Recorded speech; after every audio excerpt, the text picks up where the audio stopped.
ഇങ്ങനൊരു വാദിന്റെ പ്രഭാഷണ സദസ്സിൽ ഖബറിനെ കുറിച്ചും മഹ്ശറയെ കുറിച്ചും പുനർജന്മത്തെ കുറിച്ചും എല്ലാവരും സൂചിപ്പിച്ചിട്ടുണ്ടല്ലോ.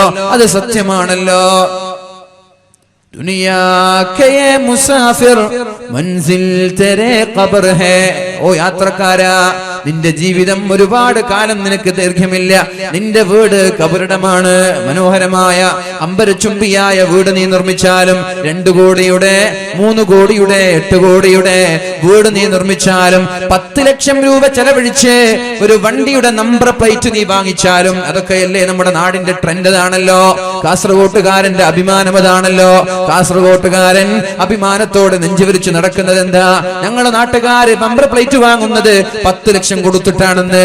വിഡ്ഢികളുടെ ലോകത്താണ് ഇവർ ജീവിക്കുന്നത്. 10 ലക്ഷം കൊണ്ട് 2 വണ്ടി വാങ്ങിച്ചൂടെ? ആ സമയത്താണ് വെറുതെ ആവശ്യമില്ലാതെ 10 ലക്ഷം കൊടുത്തിട്ട് അനാവശ്യ കാര്യങ്ങൾക്ക് ചെലവഴിക്കുന്നത്.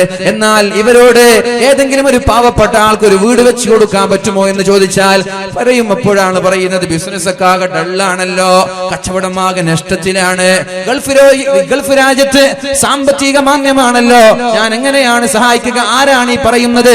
10 ലക്ഷവും 5 ലക്ഷവും നമ്പർ പ്ലേറ്റിന് കൊടുത്ത് 1-ാം നമ്പറിനും 2-ാം നമ്പറിനും 3-ാം നമ്പറിനും വേണ്ടി മത്സരിക്കുന്ന ആളുകളാണ് ഒരു 10,000 രൂപ അല്ലെങ്കിൽ 1,00,000 രൂപ ചോദിക്കുമ്പോൾ പറയുന്നത് അള്ളാഹുവിന്റെ കോടതിയുണ്ട്, അള്ളാഹു നൽകുന്ന പണമാണത്, അഹങ്കരിക്കാനുള്ളതല്ല, ധൂർത്തടിക്കാനുള്ളതല്ല.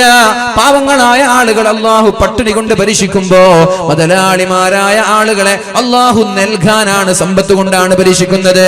പാവങ്ങൾ ക്ഷമിക്കണേ, മുതലാളിമാര് നൽകണേ. ഇതാണ് ലോകത്തിന്റെ നീക്കുപോക്ക്. ഇങ്ങനെയാണ്. ഇത് രണ്ടും ലോകത്തിന്റെ നിലനിൽപ്പിന് ആവശ്യമാണ്. ഈ ബാലൻസ് ഇവിടെ വേണം. പട്ടിണി പാവങ്ങളായ ആളുകൾ ക്ഷമിക്കണം. ബാഗുമെടുത്ത് സഞ്ചിയുമെടുത്ത് അതേപോലെ മക്കളെ തോളിലേറ്റി നാട് നീളെ ബെഗ് ചെയ്യാൻ ഇരക്കാൻ പോവേണ്ടവരല്ല. കണ്ട ഷോപ്പിലേക്ക്, കണ്ട അങ്ങാടിയിലേക്ക് റമദാൻ ആകുമ്പോഴേക്കും പച്ചത്തട്ടവും പച്ചക്കുപ്പായവും ധരിച്ച് മുസ്ലിമാണോ അല്ലേ എന്നറിയില്ല പർദ്ദ ധരിച്ചിറങ്ങുകയാണ് ഒരു സംഘം, ഒരു മാഫിയ. ഒരുപാട് ആളുകൾ ഇറക്കി വിടുകയാണ്. 2-3 ലോഡ് പൂഴി ഇറക്കുന്നത് പോലെ ബെഗേഴ്സിന് റമദാൻ ആകുമ്പോൾ ഇറക്കി വിടുകയാണ്. നിരുത്സാഹപ്പെടുത്തേണ്ട വിഷയമാണത്, നിരുത്സാഹപ്പെടുത്തേണ്ട വിഷയമാണത്. അതിന്റെ സോഴ്സ് കണ്ടെത്തി ഈ ഒരു ബെഗേഴ്സിന്റെ മാഫിയകൾ നമ്മൾ നിർത്തിവെക്കണം. എന്തൊരു ആഭാസമാണിത്. റമദാൻ എന്ന് വരും പറയുമ്പോ ആളുകൾക്ക് ഓർമ്മ വരുന്നത്, ചില ആളുകൾക്ക് ഓർമ്മ വരുന്നത് ഇഫ്താർ സംഗമമാണ്, വേർനിറക്കുന്ന സംഭവമാണ്. ചില ആളുകൾക്ക് ഓർമ്മ വരുന്നത് റമദാൻ എന്നാൽ ബാഗും തൂക്കി പച്ച കുപ്പായവും ധരിച്ചിട്ട് ബെഗ് ചെയ്ത് നടക്കുന്ന യാചകന്മാരെയാണ്. ഈ ഒരു രീതിയിലേക്ക് റമദാനിനെ കൊണ്ടെത്തിച്ച ആളുകൾ അവർ മുസ്ലിമീങ്ങൾ ഉണ്ടാകും, അമുസ്ലിമീങ്ങൾ ഉണ്ടാകും, ആരുമാവട്ടെ. ഇത് ഒരിക്കലും പ്രോത്സാഹിപ്പിക്കപ്പെടേണ്ട വിഷയമല്ല. യാചന നിരുത്സാഹപ്പെടുത്തേണ്ടതാണ്. അതുകൊണ്ട് നമ്മുടെ നാട്ടിൽ നിന്നൊരാൾ പോലും യാചകരില്ലാതെ സംരക്ഷിക്കേണ്ടത് നാട്ടുകാരുടെ ബാധ്യതയാണ്. അതുകൊണ്ട് നമ്പർ വാങ്ങിച്ച്, നമ്പർ പ്ലേറ്റുകൾ വാങ്ങിച്ച് പൊങ്ങച്ചം നടിക്കുന്ന ആളുകളോട് പറയാനുള്ളത്, ആ തുകകൾ കൊണ്ട് പാവങ്ങൾ ഇവിടെയുണ്ട്. 1,000 രൂപയ്ക്ക് വേണ്ടി കാത്തിരിക്കുന്നവരുണ്ട്. വീടില്ലാതെ പീഡികത്തിണ്ണയിൽ കിടന്നുറങ്ങുന്നവരുണ്ട്. വസ്ത്രം വാങ്ങാൻ കഴിയാതെ, പുസ്തകം വാങ്ങാൻ കഴിയാതെ പ്രയാസപ്പെടുന്ന പട്ടിണി പാവങ്ങൾ ഒന്നല്ല, ആയിരക്കണക്കിന് ആളുകളുണ്ട്. ആ തുകകൾ കൊണ്ടുപോയി ആ പാവപ്പെട്ടവന്റെ വിഷമം കണ്ടാൽ ഞാൻ പറയട്ടെ, ഈ അഹങ്കാരം തീരും സഹോദരങ്ങളെ, ഈ പൊങ്ങച്ചം തീരും സഹോദരങ്ങളെ. ഒന്ന് നിങ്ങൾ പോവണം, ഏതെങ്കിലും RCC, ഏതെങ്കിലും ക്യാൻസർ റീജിയൻ സെന്ററുകളിൽ പോവണം. ഏതെങ്കിലും ഒരു രോഗികളായി ഒരുപാട് രോഗികൾ നിലവിളിക്കുന്ന ഏതെങ്കിലും ഹോസ്പിറ്റലിലേക്കൊന്ന് പോവണം. നിന്റെ അഹങ്കാരം ഒന്ന് അസ്തമിക്കാൻ. ഈ സമ്പത്തെല്ലാം നശിക്കും. ഒരു രോഗം വന്നാൽ മതി, ഒരു അള്ളാഹു ഒരു പരീക്ഷണം നൽകിയാൽ മതി, ഒന്നുകൊണ്ടും നിനക്കൊരു ഉപകാരം ഉണ്ടാവൂല. കോടിക്കണക്കിന് രൂപ ചെലവഴിച്ചാലും ശിവ ലഭിക്കാത്ത ദയനീയമായൊരവസ്ഥ നമ്മളിലേക്ക് കടന്നു വന്നാൽ അപ്പോഴായിരിക്കും നീ അള്ളാഹുവിലേക്ക് മടങ്ങാൻ നിനക്ക് തോന്നുന്നത്. അപ്പോഴാണ് അള്ളാഹു പറയുന്നത് നിന്റെ സമയം അതിക്രമിച്ചു പോയിട്ടുണ്ട് എന്ന്. അതുകൊണ്ട് ഇങ്ങനെയുള്ള ആഭാസങ്ങളെല്ലാം നിർത്തിവെച്ച് നാടിന്റെ നന്മയ്ക്ക് വേണ്ടി, പാവങ്ങളായ ആളുകളുടെ നിലനിൽപ്പിന് വേണ്ടി എല്ലാവരും നമ്മുടെ സമ്പത്ത് ഉപയോഗിക്കണം. അള്ളാഹു തൗഫീഖ് ചെയ്യട്ടെ, അള്ളാഹു തൗഫീഖ് ചെയ്യട്ടെ. എന്റെ പ്രിയമുള്ള സഹോദരങ്ങൾ, ഈ വിഷയം വളരെ ഗൗരവമായിട്ട് എടുക്കുക. ഒരിക്കലും ബെഗേഴ്സ്, യാചകന്മാരെ പ്രോത്സാഹിപ്പിക്കരുത്. അത് നല്ല നല്ല ആരോഗ്യമുള്ള ആളുകളൊക്കെ എന്നിട്ട് ഇങ്ങനെ വണ്ടി മുട്ടുക, വീട് മുട്ടുക, മനുഷ്യന്മാർ ഉറങ്ങാൻ അനുവദിക്കൂല അല്ലേ? അങ്ങനൊക്കെ അവസ്ഥയാണ്. ഇവർക്കൊക്കെ ഒരു ആയത്തുണ്ട്, യാചകന്മാരെ ആട്ടിയോടിക്കാൻ പാടില്ല. അത് ഏത് യാചകന്മാരാണ്? ഒന്നിനും കൊള്ളാത്ത ആളാണ്, നടക്കാനും കഴിയില്ല, ഇരിക്കാനും കഴിയില്ല. അങ്ങനെയുള്ള ആണെങ്കിൽ പിന്നെയും കുഴപ്പമില്ല. ഇത് നല്ല കല്ല് പോലെയുള്ള ചെറുപ്പക്കാരൊക്കെ വന്നിട്ട് ബെഗ് ചെയ്യാന്ന് പറഞ്ഞാൽ എന്തൊരു മോശമാണത്. എവിടെയെങ്കിലും ജോലി ചെയ്താൽ കിട്ടൂല്ലേ 10,000 രൂപ? അവർക്കറിയാം ജോലി ചെയ്താൽ 10,000 കിട്ടുക, ബെഗ് ചെയ്താൽ ഡെയിലി 10,000 കിട്ടും. അതാണ് ഇതിന്റെ പിന്നിലുള്ള രഹസ്യം. ഡെയിലി 10,000 ഒന്നല്ല, ഡെയിലി ലക്ഷങ്ങൾ സമ്പാദിക്കുന്ന യാചകരില്ലേ? ട്രെയിനിലൊക്കെ പോയി നോക്കിയേ, ഒരു ബോഗിയിൽ നിന്ന് തന്നെ 100, 1000 ഒരു ബോഗിയിൽ മിനിമം 10 എല്ലാവരും കൊടുക്കൂലേ? കൈയില്ലാത്ത ഒരാളാണ് സങ്കല്പിക്കുക. ഒരു ബോഗിയിൽ നിന്ന് 1000, അങ്ങനെ എത്ര ബോഗിയുണ്ട്, എത്ര ട്രെയിൻ ഉണ്ട്? ഡെയിലി 10,000 സംഭവിക്കുന്ന യാചകന്മാരില്ലേ? ഇവരൊക്കെ ഈ യാചിച്ചു കൊണ്ടുപോയി എവിടെ വെക്കാണ്? ഇവരുടെ കാലം മരണം വരെ യാചന തന്നെ. ഈ പൈസ എവിടെ കൊണ്ടുപോയാ വെക്കുന്നതെന്ന് ഞാൻ ആലോചിക്കുന്നത്. ഇതൊക്കെ നിരുത്സാഹപ്പെടുത്ത ഈ വിഷയങ്ങളൊന്നും പ്രോത്സാഹിപ്പിക്കപ്പെടരുത്. യാചകന്മാരെ വീട്ടിലേക്ക് വരുമ്പോൾ അവരുടെ ഡീറ്റെയിൽ അറിയാം. എവിടെയാണ് വീട്, നിങ്ങൾക്ക് അവിടെ എത്തിച്ചേരാം, നിങ്ങളെ വീട്ടിൽ എത്തിച്ചേരാം. നിങ്ങൾക്ക് അങ്ങനെ പ്രയാസം ഉണ്ടെങ്കിൽ ഹറമിൽ വരേണ്ടത് ഇവിടെ മാത്രമല്ല, ഹറമിൽ വരേണ്ടത്. ഹറമിൽ ഉംറ ചെയ്യാൻ വേണ്ടി പോയപ്പോൾ നല്ലൊരു കന്തുറയും എമിറേറ്റ് സ്റ്റൈലാ, UAE സ്റ്റൈലുള്ള ഇതേപോലെ ഒരു കന്തുറയും ഇതേപോലെ തലപ്പാവം കെട്ടി ഒരാൾ എൻ്റെ അടുത്ത് വന്നു. ഞാൻ ഇതേ വേഷത്തിലായിരുന്നു. അപ്പോൾ ഒരു എമിറേറ്റ് UAEയിലുള്ള ആളാണെന്ന് വിചാരിച്ചിട്ട് ആദ്യം അറബിയിൽ സംസാരിച്ചു, പിന്നെ ഇംഗ്ലീഷായി, പിന്നെ ഹിന്ദി ആയി.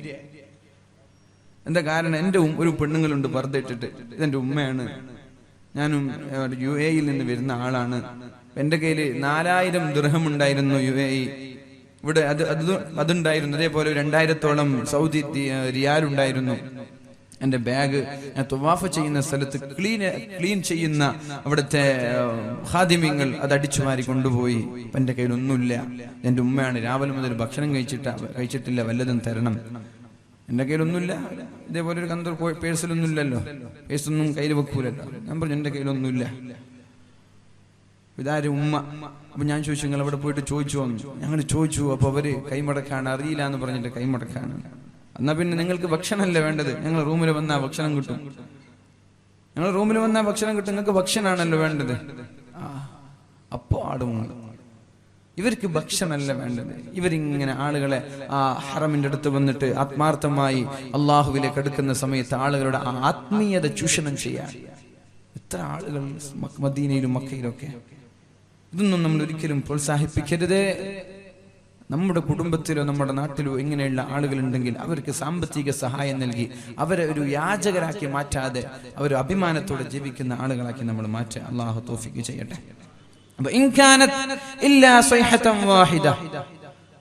എല്ലാം ഒരട്ടഹാസമാണ്. ആ ഒരു അട്ടഹാസം സംഭവിക്കലോടുകൂടി അവർ അള്ളാഹുവിന്റെ മുന്നിലേക്ക് കൊണ്ടുവരപ്പെടും. فاليوم لا تظلم نفس شيئا ولا تجزون إلا ما كنتم تعملون. ഇന്ന് ഒരാളെയും നാം ആക്രമിക്കൂല. നന്മ ചെയ്തവർക്ക് അതിനുള്ള പ്രതിഫലം നൽകും, തിന്മ ചെയ്തവർക്ക് ശിക്ഷ നൽകും. നിരപരാധികളെ ഞാൻ ശിക്ഷിക്കൂല. നമ്മുടെ നാട്ടിൽ ഒരു പ്രത്യേകമായൊരു മോട്ടുണ്ട്. 1000 നിരപരാധികൾ നഷ്ടപ്പെട്ടാലും ഒരു ഹെൽമെറ്റ് ധരിക്കാത്തവന് രക്ഷപ്പെടാൻ പാടില്ല. നമ്മുടെ പോലീസുകാർക്ക് ആകെ ഒരു മോട്ടോ. അല്ലെങ്കിൽ ഒരു സീറ്റ് ബെൽറ്റ് ധരിക്കാത്തവന് രക്ഷപ്പെടാൻ പാടില്ല. എവിടെ നോക്കിയാലും ഹെൽമെറ്റും സീറ്റ് ബെൽറ്റും പിടിക്കാൻ വേണ്ടിയിട്ട് കുറച്ച് പോലീസുകാർ. ഇവിടെ എന്തൊക്കെ മാഫിയകൾ നടക്കുന്നുണ്ട്, ലഹരി മാഫിയ. അതൊന്നും ഇവർക്ക് കാണുന്നില്ല. ഞാൻ ആലോചിക്കാൻ ഒന്ന് കാസർഗോഡ് വതിയെടുക്കയിൽ നിന്ന് കാസർഗോഡ് പോകുമ്പോൾ 4-5 സ്ഥലത്ത് വാലിന് വരുമ്പോഴും ഞാൻ കണ്ടു. ഇനി എവിടെ പോകുമ്പോഴും 4-5 പോലീസുകാർ അപ്പുറത്തും ഇപ്പുറത്തും നിന്ന് ബെൽറ്റ് ആര് ധരിച്ചിട്ടില്ല, ഹെൽമെറ്റ് ആര് ധരിച്ചിട്ടില്ല. ഇതാണ് ഇപ്പൊ വലിയ ക്രിമിനൽ കുറ്റം. ഇന്നത്തെ ക്രിമിനൽ കുറ്റതാണ് ഹെൽമെറ്റ് ധരിക്കാത്തത്. പോലീസുകാരെ നിങ്ങളെ പണിയെടുക്കണം. ഇവിടെ എത്ര ലഹരി മാഫിയകൾ ഇവിടെ ഉണ്ട് അല്ലെ? എത്ര ലഹരി മാഫിയകൾ. അവരൊന്ന് മനസ്സറിഞ്ഞ് നമ്മുടെ നാട്ടിലിറങ്ങിയിട്ട് ഈ ക്രിമിനലുകളെ, ഈ ഗുണ്ടകളെ ഒന്ന് ജയിലിൽ കൊണ്ടയടിച്ച് ഇവിടെ ആഭാസങ്ങൾ നടക്കോ, ഇവിടെ കൊലപാതകങ്ങൾ നടക്കോ? കൊലപാതകങ്ങൾ നടത്തിയതിന് ന്യായീകരിക്കണം. അത് കള്ളു കുടിച്ചിട്ട് മത്തില് അറിയാതെ കൊന്നുപോയതാണ്. ഇവിടെ വർഗീയ അജണ്ട ഉണ്ടാക്കാൻ വേണ്ടി ചില ആളുകളുടെ ഗൂഢമായ ആലോചനയ്ക്ക്, ചില ആളുകളുടെ ഗൂഢമായ തന്ത്രങ്ങൾ കാരണം ഇവിടെ വർഗീയ അജണ്ടയുണ്ടാക്കി വോട്ട് പിടിക്കാൻ വേണ്ടി ചില ആളുകൾ കുതന്ത്രമായിട്ടുള്ള അക്ഷീണ പ്രയത്നം നടത്തിക്കൊണ്ടിരിക്കുമ്പോ അവർക്ക് ഒത്താശ ചെയ്യുന്ന ചില പോലീസുകാർക്കൊരു പണിയുണ്ട്. കാക്കിയിടുന്നവനൊരു ധർമ്മമുണ്ട്. അത് പറ്റുമെങ്കിൽ ധരിച്ചാൽ മതി, എല്ലാം കഴിച്ചു വെക്കണം. അതിന് പറ്റൂലെങ്കിൽ അത് ധരിക്കരുത്. പോലീസുകാർ ശ്രദ്ധിക്കണം അല്ലേ? എന്താ നമ്മുടെ നാടിന്റെ ഒക്കെ കഥ. എത്ര കൊലപാതകങ്ങൾ കഴിഞ്ഞൊരു മാസം, 5-6 കൊലപാതകങ്ങൾ. ഇതൊക്കെ നിയന്ത്രിക്കാൻ കഴിയുന്നില്ലെങ്കിൽ പിന്നെ എന്തിനീ പോലീസിന്റെ ആവശ്യമുണ്ടോ? ആകെ ഒരു ഹെൽമെറ്റ് ധരിക്കുന്ന ആളെ പിടിച്ചാൽ മതി, ആകെ ഒരു ബെൽറ്റ് ധരിക്കാത്ത ആളെ പിടിച്ചാൽ മതി. അതും തന്നെ 100 കൊടുത്താൽ അതും വിട്ടേക്കും. 100-500 കൊടുത്താ പോയിക്കോ, എഴുതണ്ടെന്ന് ആവശ്യമില്ല. 100 കൊടുത്താ 200 കൊടുത്താ വിട്ടേക്കും. ഇങ്ങനെ നിയമം കയ്യിലെടുക്കുന്ന ചില പോലീസുകാർ, ഇവരൊക്കെയാണ് നാടിന്റെ ശാപം. പോലീസുകാരെ നന്നാവാതെ നാട് നന്നാവൂല. പോലീസുകാരുടെ മനസ്സിലുള്ള വർഗീയ അജണ്ട അവരെടുത്തു മാറ്റാതെ നാട് നന്നാവൂല. ഇവര് തന്നെ വർഗീയ അജണ്ട ഉണ്ടാക്കിയ പിന്നെ എങ്ങനെ നാട് നന്നാവുക? രാഷ്ട്രീയ നേതാക്കളും ഇത് പഠിക്കണം. ഏത് രാഷ്ട്രീയക്കാരാണെങ്കിലും ശരി, സമാധാന അന്തരീക്ഷം നിലനിർത്താൻ ആദ്യം ശ്രമിക്കേണ്ടത് രാഷ്ട്രീയ നേതാക്കളാണ്. അല്ലാഹു ബോധം നൽകി അനുഗ്രഹിക്കട്ടെ. നാലും നല്ല ഒരുപാട് പോലീസുകാരുണ്ട്, ഒരുപാട് പോലീസുകാരായിട്ട് നല്ല ബന്ധമുണ്ട്. എല്ലാവരും അടിച്ചാക്ഷേപിക്കുന്നില്ല. ചില ആളുകൾ അല്ലാഹു അവർക്ക് ബോധം നൽകി രാഷ്ട്രത്തിനും നാടിനും നല്ല സേവനം ചെയ്യാനുള്ള സന്മനസ് കൊടുക്കട്ടെ. ഹെൽമെറ്റ് ധരിക്കാതെ പോകണമെന്നല്ല, ഹെൽമെറ്റ് ധരിച്ചിട്ടേ പോകാൻ പാടുള്ളൂ, ബെൽറ്റ് ധരിച്ചിട്ടേ പോകാൻ പാടുള്ളൂ. പക്ഷെ ഇതാണ് ഒരു ക്രിമിനൽ കുറ്റം എന്ന് തെറ്റിദ്ധരിക്കരുത്. ഇതൊരു ക്രിമിനൽ കുറ്റമായിട്ട് കാണുകയും ചെയ്യരുത്. ഇതിനേക്കാളൊക്കെ വലിയതൊരുപാട് ഇവിടെ നടക്കുന്നുണ്ട്.